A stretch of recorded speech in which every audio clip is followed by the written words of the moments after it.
I put you in a situation where you had to make a choice. You had to say, am I going to own this or not? Most of you were going, are you going to do it? Are you going to do it? Are you going to do it? That's not what a leader is, by the way. A person of influence doesn't wait. Every boss loves those employees that really own their position. Those are the ones we want 100 of. So we start to champion the wrong things. We start championing numbers. Yes, we celebrate the numbers, but we bring emphasis to the how. I know we come to these gatherings, we go, oh, Whataburger, woo, and everything is blue. We bleed orange, yeah. And then you go home and you open the door and it goes, and you go, ah, ah. 5 o'clock, we'll see you guys later, okay? Have a good day.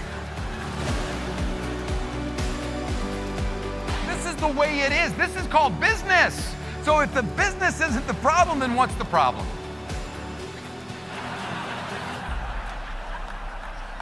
I get called into organizations to talk about creating an own it culture all the time. And there are 3 levels that we got to approach this at. First of all, there's the C level. The fact is, if we're not living it as leaders, then we become the victims of our culture. And there's a lot of things we can blame as opposed to the masters of our culture. I want to be your vision interpreter. I want to help these people understand their role in what we're trying to accomplish, to get them excited and pumped up about that role. Do you own it? See, you can't own it if you don't do it on purpose. One of my favorite things to do is actually do some secret shopping.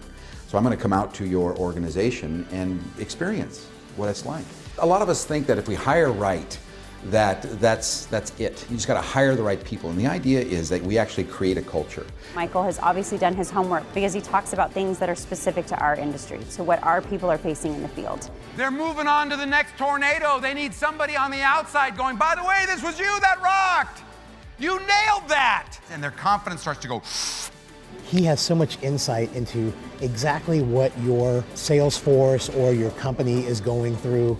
Then he comes and he knocks it out of the park. We can work with organizations in creating that momentum, in supporting that momentum on every level, whether it's working with the upper echelon, whether it's equipping that middle management, or whether it's igniting and equipping that frontline people. And we can keep that momentum going throughout the year to make that true change in creating your vision.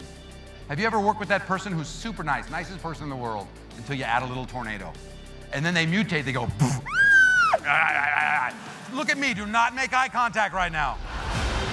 That's such a strong choice that you're making somebody else make a choice. And they're looking at you like, oh, good Lord.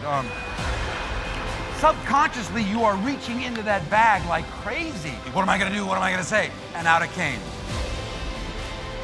You are all in sales. That's what problem solving is. We need an attitude of ownership.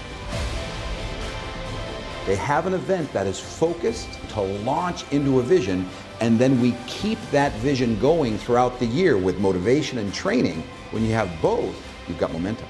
See, a person with skill sets that knows they're there, that practices in there, those are the people that reach in when it gets hard. That's how you know you own it.